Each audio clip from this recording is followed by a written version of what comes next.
Hello. So I'm filming another one of these videos. I usually do them in like the space between Christmas and New Year's, and it's now Easter, but the Oscars are wrong. I am right. It's time for the top 10 films of the year. I should have printed these out bigger, but I didn't. Starting off with Godzilla -1.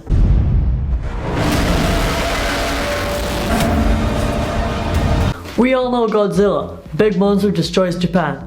I just saw this film in 4DX, which I do not recommend. All the scenes set in water, which is a lot of them, it just sprays in your face constantly. And I was like, oh, that'd be fun. Not fun. Don't do it. Not good. But the movie, very good. Every time Godzilla destroys anything, it's like, let's go. It's a film as much as it is about Big Monster Destroys Japan. It's also about this one man who was a failed kamikaze pilot, dealing with survivor's guilt and trauma and how Japan rebuilt itself after the war and after Hiroshima. And it's really beautiful.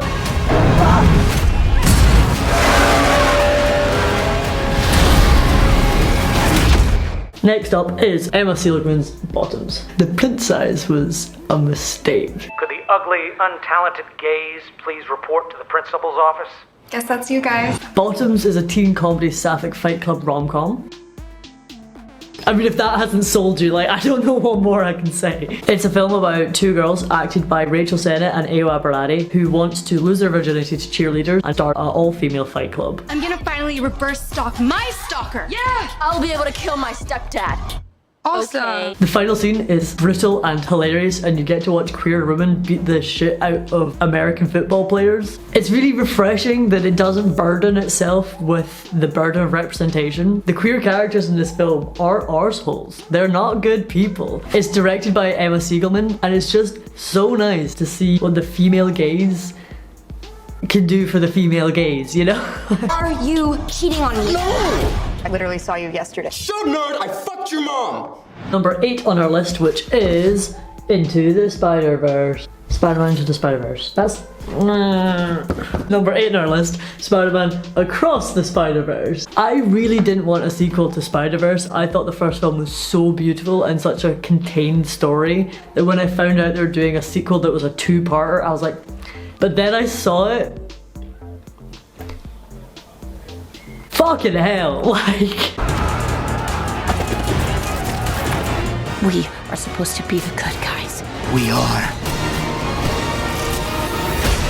I mean, you've seen it. You've seen the animation. So if you've seen the first one and then just like me don't want to give the second one the time of day, I honestly think I prefer Across the Spider-Verse, which I did not expect myself to say. Next up is Greta Gerwig's Barbie. In Greta we trust. I knew this film was going to be amazing, and it was. It's camp, it's funny, it's surprisingly emotional. I got the privilege of seeing this on Barbenheimer. I got dressed up, had cocktails. But I just wanted to take this minute to talk about the one scene where Margot Robbie was sitting on the bench next to the old woman. that scene impacted me more than I was ever expecting from a comedy about a kid's toy. I know the studio wanted to cut that scene out and Greta Gerwig refused. She said that scene is the point of the film. It's being able to watch somebody discover the beauty of humanity and everyday life for the first time as she gazes across the ordinary everyday park, and just seeing her see the love and the beauty. I can't think of another word than beauty of that. Yeah, it made me cry both times seeing it in cinemas, and it's making me tear up just thinking about it. It is a truly beautiful scene. That felt achy, but good. And number 6 is Anatomy of a Fall. If you like courtroom dramas and stunning alpine scenery and DILFs and MILFs, I'll say as little as possible about this movie because I went in basically blind, and I cannot recommend that you do the same enough. It's an extremely engaging movie. It shows how subjective absolute truth can be, and the performances, especially from that Wayne, flawless. It is the most perfect did she do it I've ever seen. On to the top 5. Woo! Also, can everyone take a minute to appreciate my daffodils? Number 5 is Zone of Interest. You guys don't need me to tell you how excellent and relevant this movie is. This movie is excellent and really fucking relevant. It is a film about a German family who have got a nice big home. The wife cares for the garden. It just happens to be that the father of the household is one of the lead guards at Auschwitz, and the house is situated within the grounds of the concentration camp. This film deserves way more time to talk about than I have an ability to give in this video. It is a film about how easily genocide can be ignored, normalised and justified. There are scenes in the film where the visuals drop and you're forced to just watch a blank screen and listen to the audio. It makes it impossible for you to look away. The film makes it easier to just ignore the suffering and enjoy the beautiful garden. And in doing so, it implicates the viewer into the acceptance of genocide. It's an extremely powerful movie, and I think it's a film that, especially just now, everyone should watch. Next up on our list we have the equally jolly but equally important film Io Capitano. This is a film about a Senegalese boy and his cousin who are attempting to emigrate to Europe to start off their music career. It is utterly brutal and it holds no punches. I can take my fair share of horror and gore, but the genuineness of this, after I left I went and had a conversation with some friends and I just couldn't. I was lost for words for this movie. The main character, Sengdu, played by Sengdu Star, I think it was his acting debut. He was spectacular. The character was so optimistic and so young and so caring, and to have to watch him be constantly forced to face reality was horrific. It is an extremely important film when the only types of representation we get of these young boys is the lies we're told by Tory propaganda and right-wing media. It's, I was going to say refreshing. It's refreshing is not the word.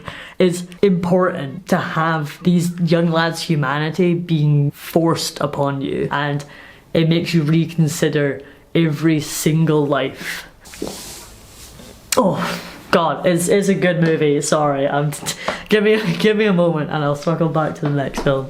I'm really sorry. I'm looking at these next movies and they're not really happy films either. Like, we could just watch Barbie together, guys. It's okay. Next on our list is, oh fuck, Past Lives. Flawless jump cut. Past Lives is a film that's kind of hard to fully describe. It's about a woman who reconnects with a childhood crush after moving from South Korea to New York. It shows Nora reconnecting with a man from her past who she genuinely did seem to love. And a worse movie would show her unhappy with her husband. This man from her past comes and she reconnects with her love and her identity, but that is not what this film is. Nora is happy in her new life. Her husband Arthur treats her well. They've got a good life. She's fulfilled. The best way I've found to describe this movie is that overall it's a film about mourning the lives that we never were given the opportunity to lead, while still being grateful for the lives we currently are in. 와, 와, 진짜 와닿아. 와. Not really sure how to. Number 2 on our list is Perfect Days.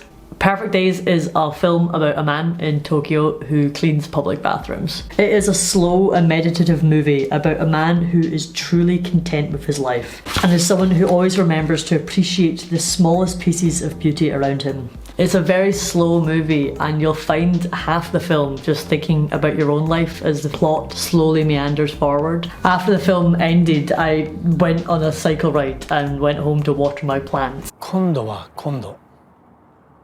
今は今。 It's rare that a film makes you want to be a better person, and this film for me did that.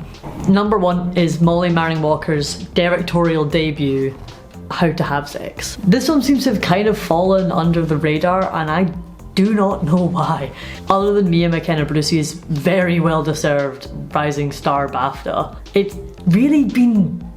It's a film about 3 young girls going on what we in Scotland call a 6th year holiday, and it's a film about how easy it is for people to take advantage of vulnerable girls. It's a film that discusses the culture of sex and how men can abuse that culture to justify their unjustifiable acts. But equally, this film is about these three very genuine characters and their like palpable friendship.